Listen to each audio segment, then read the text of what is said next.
장애부터 해서 전체적으로 할 건데, 이제 지금 딱 점심시간이라 딱 졸릴 시간인데 여러분들도 좀 집중해 주시고, 저도 지금 약간 졸려요. 그래서 약간 몽롱합니다. 한번 해보죠.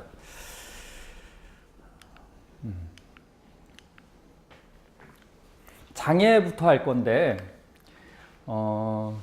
저희가 이제 장애다 그러면 의학적으로 인정된 상태가 후유장애 진단서라는 걸 갖다가 할 거고요. 그 다음에 실손의료비인 경우에는 실질적으로 나오는 게 뭐냐면 병원 서류입니다. 왜냐하면 그 제3보험에서 입증할 수 있는 것은 의학적인 그런 부분이다 보니까, 그렇죠. 실손의료비에서는 영수증이 있을 것이고요. 그 다음에 진료비 세부 내역서라는 게 있어요. 영수증, 보통 이제 시험으로 나오는 것은 영수증으로 나오는데, 그러면 진료비가 세부 내역서가 왜 필요하냐라고 하면 이제 좀 광범위하게 가는 겁니다. 그러니까 기본 이론하고 그다음에 사례를 했기 때문에 우리에게 좀 필요한 것들이 뭔가를 한번 생각해 볼 때, 영수증에 있다라고 하면 우리가 이제 면책 질병이 있을 겁니다. 그렇죠? 그러면 요실금이다. 요실금으로 치료한 게 뭐냐?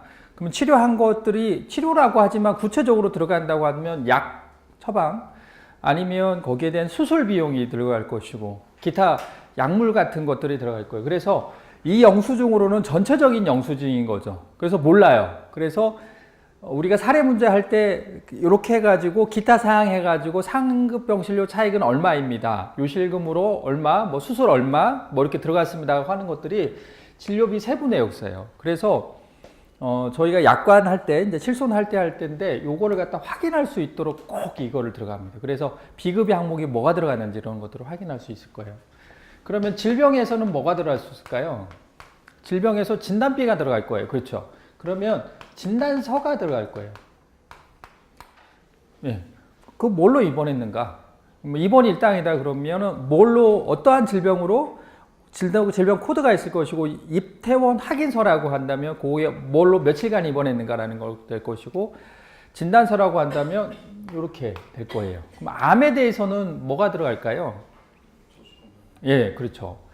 암이다 그러면 조직검사 결과지예요. 그럴 거예요. 조직검사 결과지가 통보된 날이 암이 확정된 날이잖아요. 그렇게 가는 거고.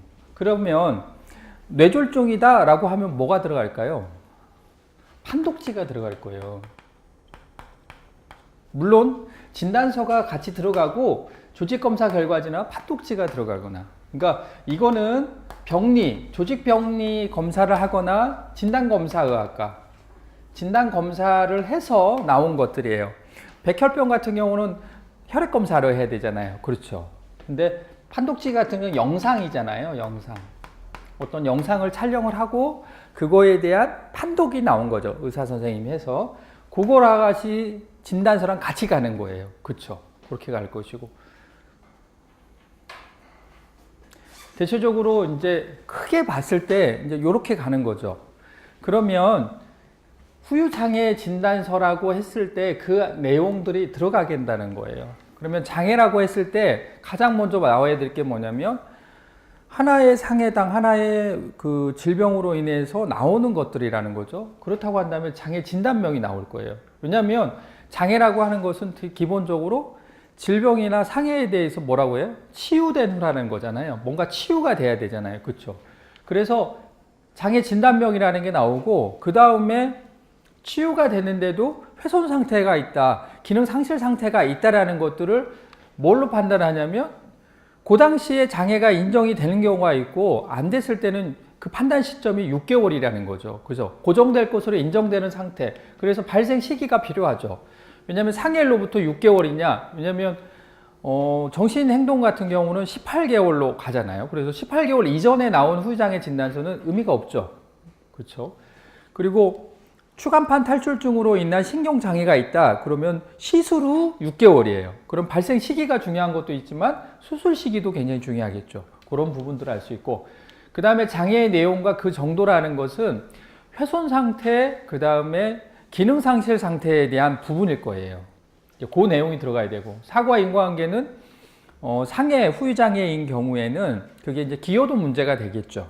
그래서 그 부분이 들어갈 거고, 향후 치료 문제 이 부분은 후유장애에서는 일시적인 것들은 장애로 치지 않아요. 그렇죠. 영구적이어야지 된다는 거죠. 그래서 향후 치료 문제라는 것은 호전도 문제예요. 3년 정도 장애가 인정이 되고 그 후에는 정상 생활 가능합니다 라고 한다면 요거는 장애가 아니죠. 후유장애 진단서가 있다 하더라도 아니죠.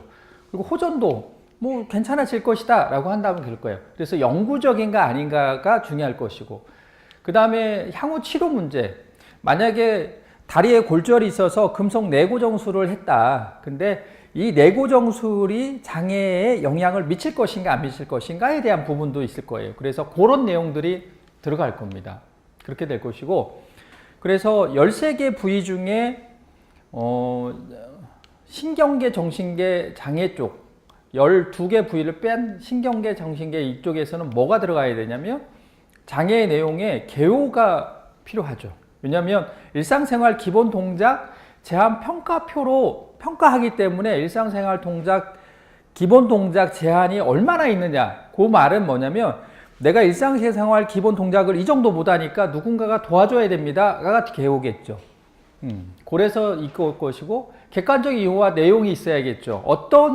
어느 정도의 개요인가 라는 부분이. 그래서 일상생활 기본 동작 제한에서 이동 동작에서 여러 가지 딱 했을 때 그 내용들이 들어간다라는 거죠. 그 평가표로 인해서 평가하겠다라는 소리입니다. 그러면은 쭉 한번 들어가 보겠습니다. 그래서 이 내용이겠구나라는 것들을 이제 장애 진단서의 필수 기재 사항을 먼저 넣고 들어가자는 거예요. 그쵸? 그 내용들이 이렇게 있겠구나라고 해서 어디에 들어가 있다고요? 후유장애 진단서에 있어요. 그래가지고 후유장애 진단서에 그 내용들이 다 들어가 있어요. 그래서 사례 문제로 해서 후유장애 진단서가 딱 나왔을 때 두려워하지 마시고, 이런 부분이 들어가 있겠구나. 그러면은 발생 시기, 수술 시기가 이제 굉장히 중요해졌어요. 왜냐하면 그때부터 언젠가라는 부분들이 많이 달라졌기 때문에. 그리고 나서 진단서 발행 시기가 또 그 시점일 거예요. 그런 것들을 봐야 된다는 거죠. 이런 내용들을 머릿속에다가 이제 후유장애 진단을 할 때는 딱 넣으셔야 돼요. 그러고 나서 가보자는 거죠. 그래서 암기사항인데, 그러면 어떤 걸 후유장애라고 하느냐? 질병 상해에 대해서 장애 상태로가 되는데 보험기간 중 여기서 나가는 게 뭐냐? 치유라는 거예요. 여기서 치유하고 치료는 다르다라는 거예요. 치료가 효과 기대할 수 없고 그 다음에 증상이 고정되었다라는 거예요. 그러니까 치유라는 것은 치료 효과 기대할 수 없고 증상이 이제 고정이 되었다라는 거고, 그 고정이 되었을 때 장애 상태라는데 그게 일시적이어서는 안 되고 영구적이라는 거예요. 근데 영구적이라는 말은 회복 가능성이 없고 의학적으로 인정된다라는 거예요. 그러면 장래 회복 가능성이 없다라는 말하고 치료 효과를 기대할 수 없다라는 말이 거의 비슷하죠. 그렇죠? 그럼 다른 것은 뭐예요? 고정된 거하고 의학적으로 인정된 거. 영구적이라는 것은 의학적으로 인정이 된다라는 거예요. 그래서 이게 의학적으로 인정이 돼야 된다라는 게 뭐예요? 의사가 판단하고 후유장애 진단서를 제출이 돼야 된다, 이제 그 소리입니다. 그래서 장애 판단 시기가 180일인데 이전에 판단되어 있는 것은 절단이라든가 아니면 척추 고정술에서 수술이 됐을 때 그때 고정이 되는 거죠. 수술 시점이 고정 시점이죠.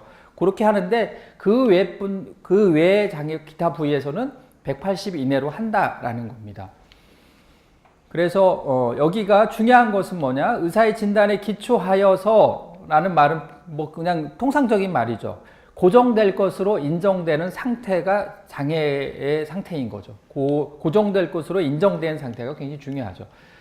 그래서 장애 판단 시기를 그러면 정한 게 있어요. 왜냐하면 부위마다 장애가 때로는 회복이 빠른 것도 있을 것이고 때로는 회복이 느린 것도 있을 거예요. 그러면은 일시적인 것은 아니라고 했으니까 일시적으로 돌아올 수 있는 시기가 어느 때냐라는 것들을 보면 안구는 1년 이상이 지나야 된다는 거예요. 왜냐하면 1년 이내에 돌아올 수가 있다는 소리예요.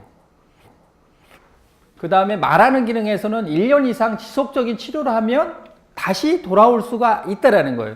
실제로 뇌경색이 있으시거나 뇌출혈로 인해서 실어증이 생겼는데 6개월 정도 가니까 굉장히 회복이 빨라져요. 그러니까 그래서 근데 치료를 시작한 시점부터 굉장히 그거는 치료를 하는 거하고 안 하는 거는 굉장히 다르죠. 그래서 1년 이상 지속적인 언어 치료를 시행하고 한다라는 거예요. 그러면은 1년 이상 지속적인 언어 치료를 하면 그 일시적인 것들은 대부분 돌아온다는 소리예요.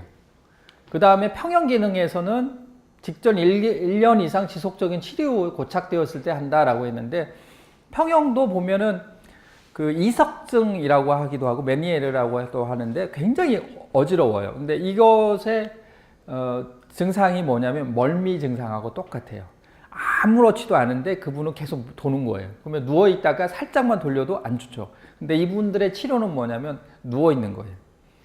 저도 한번 해봤더니 요게 저도 한번 어지러운 게 평형 기능 그쪽인 것 같은데 했더니 아주 미치겠더라고요. 근데 한 달 정도 가만히, 그러니까 치료가 가만히 있는 거예요. 절대 움직이면 안 돼요. 그러면 좋아지거든요. 그래서 지속적인 치료라는 거예요. 지속적인. 그 다음에 코의 후각 이런 것들은 검사를 통해서, 이거는 좀 특이해요. 6개월간 고정해야 돼요. 한번 판정이 되었으면 판정되고 나서 6개월 동안 고정된 것들을 6개월 후에 또 한번 검사해 봤더니 그때까지도 없어요. 그러면 주겠다라는 소리예요. 그러니까 후각 기능이 상실했다라는 증명을 먼저 해야 되고, 그리고 6개월간 지속이 돼야 돼. 그러면은 만약에 후각을 갖다가 검사를 안 했어요, 내가. 근데 2년 후에 했어요. 2년 후에. 한 번 했다 그러면 2년에서 6개월 후인 2년 6개월 후에 이거를 할 수 있다라는 거예요. 그리고 추간판 탈출증이나 신경장애 6개월인데, 시술은 6개월인데 말초 신경장애는 대부분 6개월 정도 치료하면 돌아와요. 그래서 이건 6개월이에요. 그래서 판단 시기를 일시적인 증세가 회복될 수 있는 시기가 뭐냐, 그 시기로 한번 생각을 해보시면 돼요. 그래서 골절부 이거에 대해서는 제거된 후로 하는데, 제거할 수 없는 경우에는 장애로 평가한다. 가장 대표적인 예가 뭐냐면 척추 고정술이에요. 척추 고정술이죠. 왜냐하면 그거는 고정을 빼진 않아요. 그래서 그 부분이다. 그 다음에 뇌졸중, 뇌손상, 척수 신경계 질환에서는 외상 후 12개월. 이건 좀 길죠. 왜냐하면 말초신경은 6개월이지만 뇌출혈이라든가 뇌경색이 걸렸다고 해서 그냥 그걸로 고정되는 게 아니에요. 어느 정도 조금씩 회복이 돼요. 근데 1년 정도 되면 일시적인 거냐 아니면 영구적인 것들이 판가름이 난다라는 거예요. 그래서 12개월이고, 경과하였더라도 기능 향상이 있거나 단시간에 사망한 것들이, 그러면은 사망을 하게 되면 장애 진단이 없죠. 그렇죠. 그래서 그 부분은 뇌사회하고는 좀 다른데, 요것들은 그냥 사망보험금이 있으면 그걸로 주겠다라는 겁니다. 그렇게 되는 거고, 정신행동에서는 상해를 입고 나서 18개월. 그래서 조금 보이지 않죠. 그래서 조금 더 시간을 두는 것 같아요. 그 다음에 의식이 1개월 있다 그러면 12개월에 할 수 있다. 근데 정신행동에서는 이게 상해를 입고 나서 하는데 처음에 치료를 안 하면 이게 고착이 돼 버린다고 하더라고요. 보이지도 않으니까 이게 참 애매해요. 여러분들도 살짝 어렸을 때 기분 느끼셨지 모르겠지만 굉장히 큰 어떤 트라우마가 있어요. 그러면 그게 평생 가는 사람도 있어요. 그죠? 간단한 거지만 일상생활에 지장을 주는 것은 아니지만 그게 계속 가는 경우가 있어요. 그래서 그런 것들을 생각하면 좀 좋을 것 같다. 치매도 18개월 이상 지속적으로 치료한 후에 평가한다라는 거예요. 심한 경우에는 6개월 그냥 지속한 걸 한다. 산출 방법은 가장 기본적인 거죠. 그래서 가입 금액에다가 해당 장애 지급률에다가 가입 금액을 곱한다라는 거고 하고, 그러면 장애 지급률은 100% 이상이 나올 수 있는데 100%까지만 지급되는 것은 보험 가입 금액 한도로 하기 때문에 그렇다. 근데 그것은 하나의 질병, 하나의 상해당 100%까지 한다라는 거죠. 그 다음에 같은 질병으로 두 가지 있는 경우는, 같은 질병으로 두 가지 있다라고 하면 두 가지 이상의 장애가 있다는 건 원칙은 합산이죠. 근데 동일 부위는 높은 거 하나 주겠다. 왜? 근거 이상으로 더 많이 되는 것들을 갖다 방지하기 위한 거죠. 근데 또 신체 부위에서 별도로 정한다라고 하였는데, 별도로 정한 게 몇 가지가 있죠. 뭐죠? 상지와 하지에서 팔과 다리의 장애가 그렇고, 그 다음에 팔과 다리에서는 관절의 기능에 장애가 생기고 다른 관절에 장애가 생겼을 때 더한다는 거고, 관절 장애 외에 다른 것들은 높은 거 하나만 준다는 거고, 그 다음에 손가락인 경우에는 하나의 손가락, 이것은 굉장히 중요합니다. 그래서 하나의 손가락에 장애가 생기고 두 번째 손가락, 다른 손가락에 장애가 생기면 이것도 합산하고, 발가락도 또 이와 마찬가지죠. 그래서 동일 부위이긴 하나 합산하는 것들이 예외적으로 상지와 하지 그 부분이다. 그렇지만 너무 높게 하는 것들을 방지하기 위해서 절단장애의 한도인 60%까지 한도로 한다. 그래서 팔과 다리, 팔과 손가락을 합쳐서 상지라는 개념으로 간다. 그리고 팔에는 경관절, 주관절, 왕관절이 있다라는 그런 부분들은 기본적으로 아셔야 됩니다. 그래서 그리고 하나의 장애가 두 가지 이상의 장애로 평가되는 그 중에 높은 것, 이건 파생장애를 한 거죠. 그래서 하나의 장애로 질병으로 두 가지 이상 발생했을 때 어떻게 갈 것인가 라는 부분이죠. 지금 듣고 있는 분 중에 이게 다 이해가 되는 분이 있어요. 그러면 그런 분들은 뭐 하셔야 돼요? 암기하십시오. 암기하셔야 돼요. 그러셔서 지금 시간에 공부하고 다른 시간엔 다른 거 공부하셔야 돼요. 이해가 되시면. 이해가 안 되시면 좀 더 하셔야 되고, 이해가 되신다 그러면 거기 수준에서 멈추지 마세요. 그냥 이거를 이 시간에 내가 다 암기해버리겠다라고 가셔야 돼요.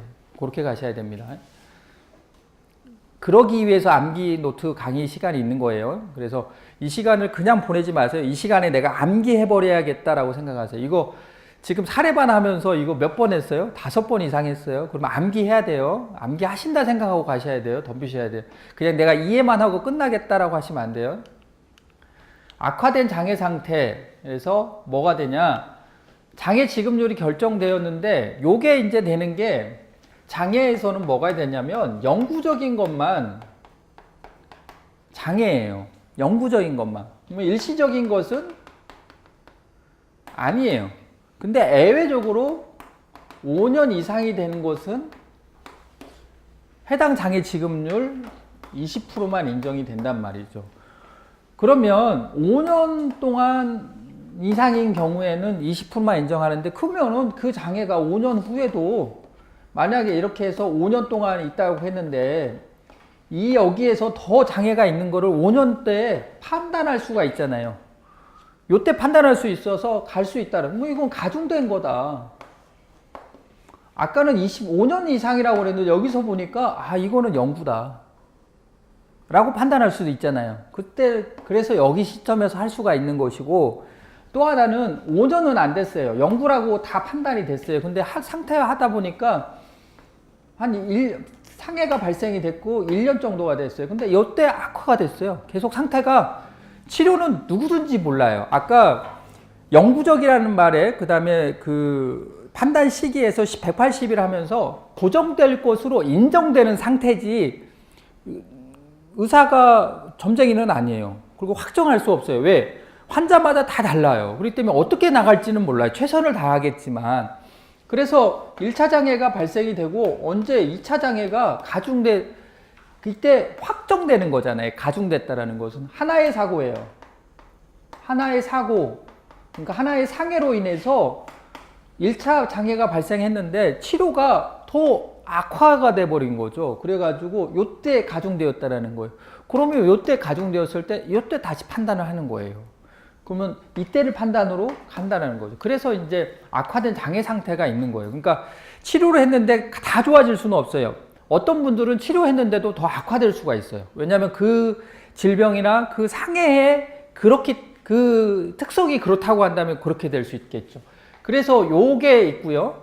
또 한 가지는 아까 말씀드렸던 일시적이라고 판단을 했는데 그 이후에 보니까 악화되었다. 5년 후에 판단해 보니까 이거 영구다 라고 하면, 아는 다른 부위에도 또 악화가 되었네 라고 하면 그때 할 수 있다라는 거예요.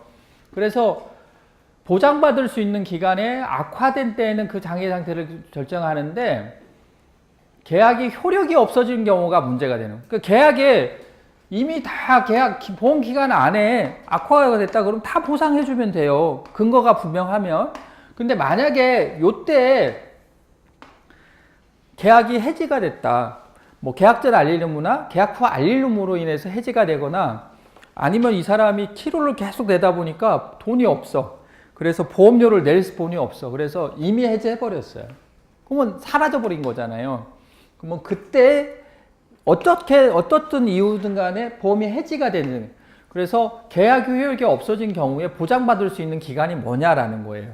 그래서 10년 이상의 계약은 상해 발생일로부터 2년, 10년 미만의 계약은 상해 발생일로부터 1년이다라는 소리가 나오는데, 요게 표준 약관, 기존 보통 약관에 있던 내용이 요거가 해당 장애 지급률의 20%가 아니라 그냥 20% 하면서 요게 들어와 버렸어요. 요게 들어왔어요. 그래서 약술로도 한시 장애에 대한 효력을 써라라고 했을 때, 그렇다고 한다면 영구 장애에 대해서는 주지 않고 일시적인 것들은 써주고 그 다음에 이 내용을 써주면 돼요. 일시적인 것들, 한시 장애에 대해서 가중 장애를 생각했을 때는 가중 장애 요 내용도 써주고요. 요것도 써줘야 돼요. 그리고 또 뭐를 써줘야 돼요?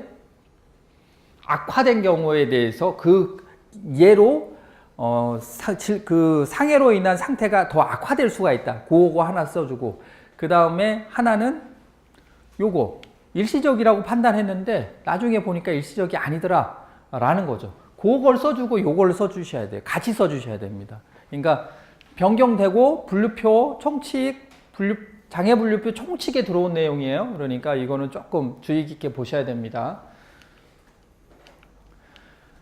다른 질병, 다른 상해라는 거죠. 아까 지금까지는 하나의 질병, 하나의 상해로 인한 건데, 한 번 발생했어요. 근데 2차 사고가 또 발생했을 때 어떻게 되냐. 근데 그때마다 장애 지급률을 결정한다. 요 말은 뭐냐면, 하나의 상해당 지급될 수 있는 건 100%고 또 하나의 상해가 발생했다. 그러면 다시 100%가 다시 부활된다. 이제 그 소리예요.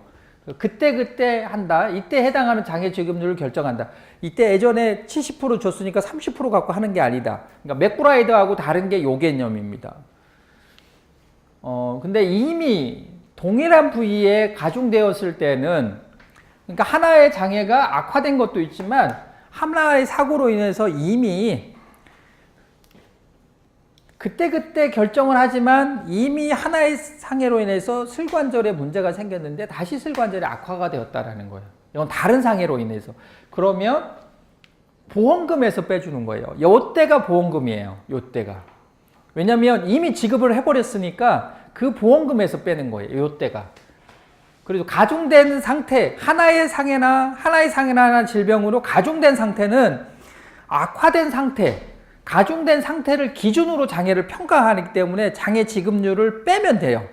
근데 이미 여기에서는 지급이 돼 버렸기 때문에 보험금에서 빼야죠. 지급률에서 뺄 수가 없는 거죠. 왜냐하면 지급이 돼 버렸으니까 그 지급됐던 거를 계산해 보고, 그걸로는 얼마가 지급됐으니까 얼마를 삭감해야 됩니다 라는 게 되는 거죠. 그래서 여기서는 보험금으로 되는 겁니다. 그 다음에 이미 계약이 있는데, 요건 뭐냐면 계약 이전의 상태라는 거예요. 근데 단 요게 계약전 알리려면은 해당이 안 됐던 것 같아요. 그렇죠? 왜냐하면 5년 이전 사항이다 그러면 아무런 의미도 없었기 때문에. 그런데 이미 있었다라는 거예요. 이미. 그랬을 때는 아까와 동일하게 받았던 걸로 치고 차감해서 지급한다. 이제 그런 내용이죠. 그리고 동일한 신체 부위에 두 가지 상해 발생했을 때, 근데 아까하고 내용이 좀 겹칩니다. 하나의 장애로 인해서 그렇게 했다라는 거예요. 하나의 장애로 인해서 두 가지 있을 때는 합산한다. 근데 동일 부위일 때는 어떻게 하냐라고 했는데, 아까하고 이어지는 내용입니다. 그래서 그 거를 갖다 구체적으로 하면 높은 거 지급한다. 그 다음에 동일한, 합산하지 않고 그중 높은 걸, 동일한 신체 부위일 때 이렇게 간다는 거예요. 높은 거 지급하는데 동일한 신체 부위가 뭐냐라는 거예요. 그래서 우리 한번 같이 여기서 한번 보고 할까요? 눈, 그 다음에 귀, 코. 그렇죠. 코가 이번에 호흡 기능하고 후각 기능으로 바뀌어졌고, 그 다음에 씹어 먹거나 말하는 기능, 그 다음에 외모, 그 다음에 채강골, 그 다음에 척추, 그 다음에 팔, 다리, 손가락, 발가락, 그 다음에 흉복부 장기, 그 다음에 뭐예요? 신경, 정신계. 그렇죠. 그렇게 해서 요게 뭐라는 거예요? 13개 부위가 다른 부위라는 거예요. 그 다음에 좌우, 눈, 좌우에 눈, 귀, 팔, 다리, 손가락, 발가락은 각각의 신체 부위라는 거예요. 그 다음에 척추가 어디에서 어디까지? 제1천추까지. 그리고 제2천추부터 밑으로는 채간골이다라는 거죠. 그래서 상지가 어떤 개념이냐? 상지 뭐뭐뭐라고요? 팔과 손가락, 다리, 사지는 다리와 발가락이다라는 거고 60% 한도로 하는데 한 팔 한 다리에 3대 관절 중 관절 하나의 기능 장애가 생기고 다른 관절 하나의 기능 장애가 발생한 거고 각각 합산한다 적용하여. 눈인 경우에는 적출한 것은 기능도 상실했고 그 다음에 저기도 상실한 거죠. 그래서 그 부분이고 그래서 요거는 합산한다 다른 부위. 눈꺼풀의 결손이 포함하여 평가한 것으로 본다고 그랬어요. 그러니까 외모하고 눈이라고 하는 것들은 다르다. 이제 그런 개념으로 가시면 될 거예요. 코, 추상장애 합산한다. 그 다음에 손가락, 발가락, 그 다음에 척추에서 추간판 탈출증으로 인한 신경장애는 운동장애, 기형장애로 평가하지 않는다라는 거하고 뇌 이걸로 인해서 말하는 기능, 씹어먹는 기능이 있는데 요거 신경계 정신장애 평가와 비교하여 높은 거 지급한다. 그러니까 신경계 손상으로 인해서 말하는 기능, 씹어먹는 기능이 제한될 수 있다는 소리예요. 그 다음에 파생장애인데 파생장애도 대법원 판단을 중요하죠. 그래서 신체 부위에서 다른 통상 파생을 각각 높은 걸로 지급하는데 파생되는 부위가 두 가지일 경우는 어떻게 할 거냐? 그거 각각 파생장애 지급률 합산한 지급률과 최초 장애의 지급률을 비교한다라는 거죠. 그러니까 뇌로 인해서 뇌출혈이 발생했을 때 만약에 그걸로 인해서 뇌출혈에 대한 것들은 신경계는 ADLS 그러니까 기본 일상생활 기본 동작 제한 평가표로 평가를 하고 근데 그렇게 됐다 그러면 일상생활 기본 동작 평가를 하는 데 있어서 뭐가 주라고 그랬어요? 손과 발이라고 그랬어요. 그러면 손과 발에 있는 장애는 거기에 기능으로 인한 발생한 장애는 그걸로도 평가한다는 거예요. 그러니까 일상생활 기본 동작으로 제한된 것. 근데 어떻게 보면 똑같은 말이에요. 왜냐면 일상생활 기본 동작이 손과 발을 이용해서 하는데 고개에서 생활로 나타나지는 것이 일상생활 기본 동작이고 거기서 제한이 얼마가 되는 게 제한 평가표라는 거고 내가 손발이 있는데 손발의 기능 자체를 평가하는 거예요. 어쩌면 똑같죠. 그렇죠? 그래서 일상생활 기본 동작 제한 평가표상의 평가표와 머리로 인한 손과 발의 장애를 하는 거죠. 그러니까 어떻게 보면 다 똑같은 말이에요. 그렇죠. 일상생활 기본 동작으로 하는 것과 때로는 어떤 사람은 일상생활 기본 동작 제한을 주는 손과 발에는 전혀 문제가 없어요. 근데 뭐가 문제가 있을 수 있어요? 말하는 데 문제가 있을 수 있어요. 그래서 이걸로는 장애가 없어요. 장애가 10% 미만이야.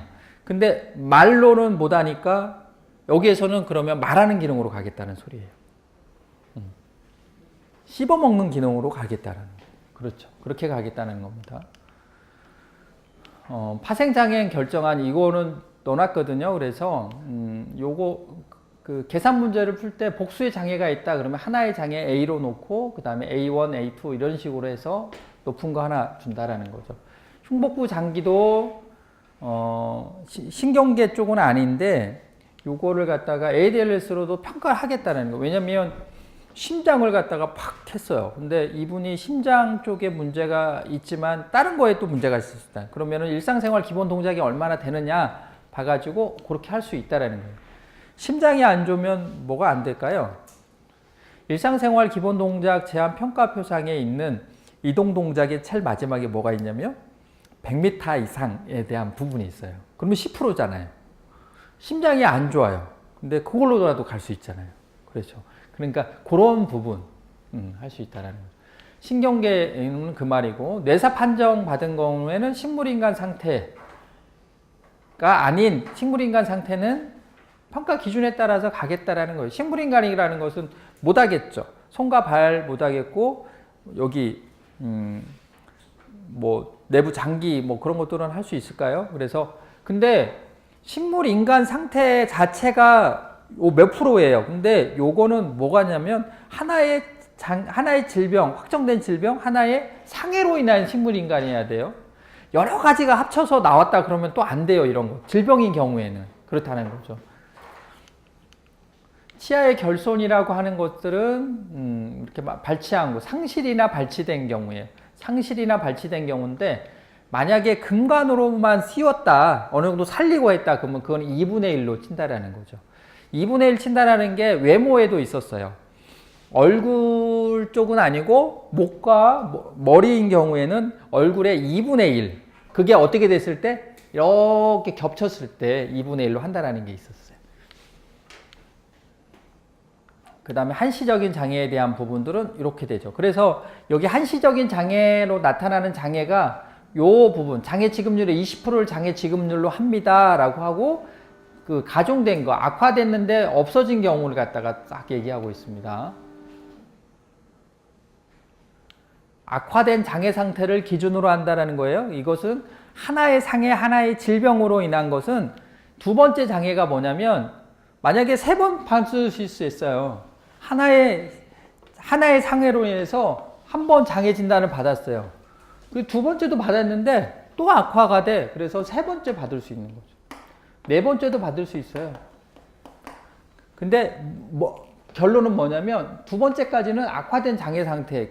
요때 두 번째를 기준하고 3번째 된다 그러면 3번째를 기준으로 다시 평가하고 4번째 한다 그러면 4번째가 되는 거예요. 그러니까 여기는 팔, 다리, 척추, 예로 인해서 여기는 씹어먹거나 말하는 거예요. 여기는 외모라고 하면 이게 처음에는 팔만 장애가 있었고 다리만 있었고 이렇게 하지만 전체적으로 보니까 팔, 다리, 척추 이런 외모까지 다 있다라는 거예요. 그게 악화된 장애 상태를 기준으로 한 거죠. 종료가 됐을 때 어떻게 되냐라는 거예요. 끝나긴 했지만 상해일로부터 1년이냐 2년이라는 것은 보험 기간에 따라서 정한다라는 거예요. 장애에 포함되지 않는 것들, 일시적인 것들은 안 되죠. 일시적인 게 뭘까라는 거죠. 합병증에서 일시적인 증상이고 뇌사 판단을 받은 상태는 요거는 그냥 사망으로 간주할 수 있기 때문에 안 되고 그 다음에 안구의 또렷한 조절 기능은 50세 되면 그냥 정상인 사람도 조절 기능이 떨어질 수 있으니까 안 되고 후가 감퇴라는 것은 두 개가 다 상실해야 되는데 완전 상실해야 되는데 하나가 상실되거나 아니면 두 개다가 감퇴가 됐을 때는 안 된다는 그런 부분이고 보철 치료에서 그냥 직접적인 치아 상실이어야 되지 그거 외에는 아니다. 어린이 유치는 계속 날 수 있으니까 아닌 거고 보철로 인한 파손은 아니고 그 다음에 반은에서 5mm 미만인 경우는 아니고 그 다음에 기형에서 척추뼈만 해당이 돼요. 척추뼈만 해당되고 그 몸통만 얘기하고 횡돌기, 극돌기는 아니에요. 그 다음에 사용하지 않아서 석고 치료하게 되면 한 달 정도 하게 되면 안 움직여요. 그때 당시에 빨리 장애 측정하면 안 되고 그래서 한 달 지나버리면 되돌아오니까 그래서 흉복부 장기에서 안 되는 게 뭐냐면 지금 심한이 잃어버렸을 때가 75%, 심한이 50%, 그 다음에 뚜렷한이 30%인데 75%한 것은 딱 걸리죠. 80% 이상 딱 걸리죠. 50%가 딱 납입 면제가 있는데 여기서 예방적이라는 말이 싹 들어갔어요. 그래서 두 개가 딱 떨어졌어요. 그래서 아주 절묘한 거죠. 그래서 여기 보면 질병이나 외상이 없는이라고 되어 있어요. 아무래도 노화에 의한 기능장애 또는 질병이나 외상이 없는 데서 예방적으로 장기 적출 대부분이거든요 이게. 근데 치료 목적이기도 한데 이거를 갖다가 분명하게 적시를 해놨어요. 그러니까 어떤 거구나 남소암은 굉장히 무서워요. 왜냐면 증상도 별로 없고 그 다음에 한 번 했다 그러면 빨리 딱 때려버려야지 나중에 전이가 될 수도 있고 상당히 골치 아픈 거거든요. 그래서 그게 이제 치료 목적으로 계속 적출은 하죠. 근데 이거를 질병이나 외상이 없다. 그러면 한쪽은 질병이 있었어요. 암이었다라는 거죠. 한쪽은 아직 쌩쌩해요. 그러면 없잖아요. 그러니까 그걸 예방적으로 보겠다라는 겁니다. 그 다음에 남긴 때에서 10% 미만인 것은 안 주겠다.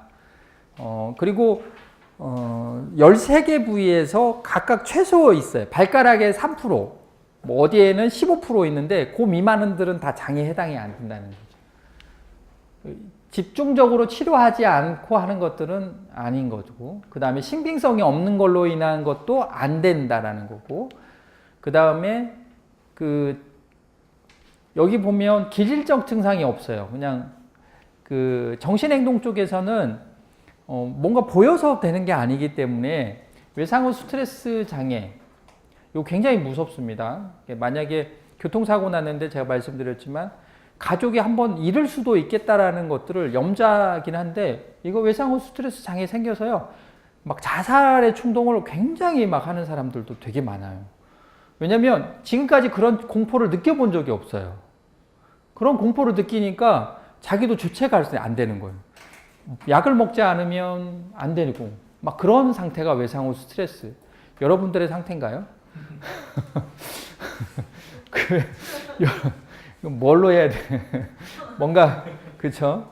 시험 날짜로 인한 외상으로 인해서 여러분들에게 있는 괜히 우울해지고, 이렇게 눈물 흘리는, 괜히 슬퍼지고, 왠지 누구하고 싸워야 될 것 같고, 우울증의 질환. 그렇게 근거가 없다라는 거예요. 그래서 이런 것들은 대상이 되지 않는다. 그래서 아까 장애진단서 내용, 요게 이제 오늘 시간에는 처음으로 갔던 내용입니다. 그래서 그 내용을 가지고 여러분들이 계속 생각하셔야 됩니다. 실무로 가면 실은 요게 먼저입니다. 그렇죠? 장애 진단명을 보고요. 그 다음에 모든 것들이 다 예측이 되는 거예요. 그렇죠?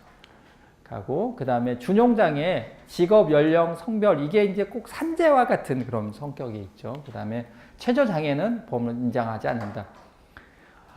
실무에서는 합의하지 못할 때가 참 많이 있어요. 그랬을 때 뭘로 가냐? 제3자를 정하고 제3자의 의견을 따르는데, 제3자는 종합병원 중에서 하는데 이제 그렇게 한다라는 것. 비용은 회사에서 된다는 거고요. 요게 이제 손해배상의 관념이 되는 거죠. 이미 장애가 적정이 됐는데 그걸 갖다 계속 끌었다 그러면은 그건 손해배상해야 된다라는 건데, 손해배상 개념이 뭐냐? 이자를 갖다가 어떻게 이제 매기는 거죠. 그렇게 간다라는 거죠. 그 다음에 이게 질병인 경우에는 어떻게 되냐? 질병인 경우에는 확정된 질병이냐, 이게 있으면 계약 전에 알릴 의무에 해당하는 질병이냐라는 것을 보고, 계약 전에 알릴 의무에 해당이 되는 질병이라 할지라도 5년간, 계약 후 5년간 치료 이력이 없다 그러면 5년 이후에는 보장한다라는 거. 기간, 여기서 5년이라 하면 부활이라든가 그런 게 없어야 된다라는 거예요. 다시 부활했다고 한다면 그때부터 5년이다. 이 내용이 그 내용이고요. 여기까지 보고 잠깐 쉬겠습니다. 예. 지금까지 하고는 조금 다르게 제가 빡세게 왔어요. 그렇죠? 첫 시간이라 다행히 조는 사람은 없었어요. 가보겠습니다. 요 내용은 필수 기재사항이에요. 여기까지 한다고. 필수 기재사항, 필수 암기사항. 여기까지 한다고요. 여기까지. 그래서 보험 사각지대가 뭐였냐면 평형기능하고 폐기능 저하였어요. 그래서 폐를 갖다가 한쪽을 절개했을 때 장애로 인정됐지만, 이때는 기능 저하는 어떻게 할 거냐. 그래서 요게 40% 이상. 여기가 말기 폐질환에 가면 30% 이하예요. 그러니까 30% 이하가 됐다 그러면 발기 폐질환 진단비가 나가는 거고, 또 하나는 뭐예요? 장애가 또 나가는 겁니다. 이후에 했다면. 그래서 평형기능은 신설이 돼서 그렇게 됐다. 파생장애, 권익제고로 해서 장애 판단 기준을 정비했는데, 파생장애가 예전에는 애매했어요. 근데 대법원 판례가 나온 것부터는 2가지 이상인 것은 그거 더해서 한다 라는 거하고, 그 다음 식물인간 상태, 예전에는 계속 딜레이가 됐어요. 계속. 그냥 언젠가는 돌아가시겠지 해서 또 재판으로 가잖아요. 그러면 또 계속 딜레이가 돼요. 그럼 사망하시면 장애가 아닌 걸로 되니까 또 문제가 되겠죠. 각막 이식 수술했을 때 시력을 각막 이식 수술하면 좋아지죠. 근데 이전 상태로 보겠다. 약간 인공관절하고 좀 비슷한 거죠. 뭐 다발성 반응이 생겼을 때 어떻게 갈 거냐. 다발성 반응은 예전에는 합산 안 된다 막 했는데 5mm 미만은 제외하고 다 합산 가능하다. 이제 그렇게 됐고. 여러 부위에 걸쳐서 있는 추상이 그러니까 얼굴에서 이렇게 연결된 거. 그러니까 목적은 2분의 1로 해서 이거를 갖다가 다 인정한다라는 거. 척추의 운동장애가 경추하고 이게 이제 이렇게 돼 있죠. 이렇게 대후두공이 있으면 척추뼈가 이렇게 목뼈가 이렇게 딱 들어가 있잖아요. 그래가지고 이게 돌릴 수가 있는 거. 이렇게 돌릴 수 있는 것들은 그런 부분이죠. 그래서 머리하고 경추하고 그 사이가 굉장히 중요하죠. 그래서 상위 경추, 머리뼈하고 상위 경추 고정한 상태를 갖다가 심한으로 또는 뚜렷한으로 해소했다. 그래서 지금용을 사냥했다라는 그런 부분이고, 다리 단축을 짧아진 경우만 했는데 길어진 경우도 하겠다. 이제 그거하고, 심장 기능을 예전에는 75% 했는데 요거를 100% 이식한 거는 100%. 소장 길이가 4분의 3만 있었는데 이제 3m 이상도 또 추가됐고, 정신행동이 예전에 24개월에서 조금 했는데 여기는 지금 18개월. 신체 부위 사파 좀 넣었던 거 그 부분하고, 그 다음에 의학적 객관적 확보라고 했는데 근데 조금 약간 좀 확보는 됐는데 조금 어려워졌어요, 예전보다. 그래서 요 부분하고, 씹어먹는 기능을 삼킬 수 있는 종류로 평가를 했죠. 왜냐면 물과 비슷하냐 아니면 죽과 비슷하냐 고형식과 비슷하냐 이제 그렇게 됐는데, 이걸 갖다가 개구 운동, 그러니까 약간 물이냐 죽이냐 고형식이냐라는 부분은 뭐냐면 이거를 입을 얼마나 열 수 있느냐라는 장애이기도 하지만, 또 하나는 뭐가 있냐면 요게 삼킬 수 있느냐는, 다 씹었어요. 근데 이걸 삼키지 못하면 장애가, 그것도 문제잖아요. 근데 이거에 대해서는 씹을 수 있느냐라는 부분에 대해서는 좀 구체화가 됐는데, 삼키는 기능에 대해서는 조금 약화가 됐어요. 그러니까 좀 강화된 부분이 있고 약화가 된 부분이 있다라는 것. 그리고 말하는 기능에서도 사종해가지고 그 입술 소리, 잇몸 소리, 천장 소리 이렇게 했는데 대부분 근데 또 비슷해요. 왜냐면 어차피 요거 못하면 요거 못하는 거거든요. 그래서 약간 객관성을 했다. 그 다음에 정신행동에서 가프 점수로 했다. 그래서 타입의 감시 애매하잖아요. 이제 그런 것들을 했다라는 거고. 뇌사 판정에서 포함하여 뇌 기능이 완전히 정지되었어요. 그래서 비가역적이라는 말이, 가역적이라는 것은 다시 돌아올 수 있는 거죠. 장애에서도 다시 돌아올 수 있다. 그걸 일시적이라고 얘기를 하는데, 여기에서는 뭘로 표현했냐면 비가역적이다. 돌아올 수가 없다. 이제 그렇게 얘기했고, 그게 혼수 상태, 상실 상태다라고. 그래서 선행 조건이 있고 판정 기준이 있는데 두 가지 다 적합해야 돼. 그러니까 두 가지 다 뭐라고 해야 되죠? 1조건과 2조건을 만족해야 돼요. 두 가지 조건을. 그래서 선행 조건은 원인 질환이 확실한 것들, 깊은 홍수로 자발호흡이 없고 인공호흡기 해야 되는 거, 치료 가능한 약물 이런 것들이 없어야죠. 왜냐하면 치료 가능한 약물이다 그러면은 깨어날 수가 있으니까 비가역적이 아니라는 거죠. 저체온 상태가 아니야. 일부러 저체온 상태를 두는 사람들이 있어요. 뭐 어디가 문제가 있냐? 뇌에 문제가 있는 거예요. 뇌를 수술했거나 했을 때는 일부러 재워버려요. 그런 상태는 아니라는 거예요. 쇼크 상태가 아니라, 쇼크인 경우에도 그냥 갑자기 이렇게 될 수도 있잖아요. 아니다. 그 다음 판정 기준에서는 보면 다 비가역적인 거예요. 외부 자극에 없을 것, 자발호흡 없을 것, 확대 고정되어 있을 것, 동공에 대해서 이제 눈에대로 가는 건데, 각막은 뭐냐면, 제가 그림을 기가 막히게 그리죠. 이렇게 해서 이렇게. 그러면 이게 갈색의 이렇게 눈이라고 하면 이렇게 시커먼 게 있어요. 그러면 어두운 데로 싹 갔다 그러면 이게 동공이에요. 동공이 조리개 역할을 하는데 이렇게 싹 많이 열어주고 햇빛인 데 가면 어떻게 찌푸려지면서 이렇게 가죠. 이게 작아져요. 이게 작아져요. 그게 이제 동공이에요. 근데 동공이 불을 비췄으면 많이 들어오니까 뭐 해야겠어요? 쪼그라들어야겠잖아요. 그리고 어두운 데 가면 커져야 되잖아요. 그래야지 말수 볼 수 있잖아요. 근데 확대 고정돼 버렸어요. 확대돼서 그냥 고정돼 버렸어요. 그러니까 전혀 반응하지 않는다는 소리예요. 뇌간방사, 각막방사. 각막은 시커먼 거는 동공, 그리고 갈색의 여러분들 이런 게 각막이에요. 각막. 그 다음에 흰 것은 결막이라고 하고, 이제 그렇게 되니까. 그래서 그런 것들이 없는 것들. 구역반사, 기침반사. 구역반사는 뭔가요? 저는 양치질을 할 때마다 항상 우웩우웩거립니다. 그게 정상적이라는 거죠. 그죠? 자발운동, 재내강직. 재자는 모두 재예요. 이것도 모두 재예요. 그런 경력들이 나타나지 않는데, 나타나는 게 정상이라는 거예요. 무호흡검사 결과 되지 않았고 자발호흡이 되지 않을 수 없는, 이거 몇 번 반복한다는 거예요. 30분 이상. 예. 잠깐 쉬도록 하겠습니다.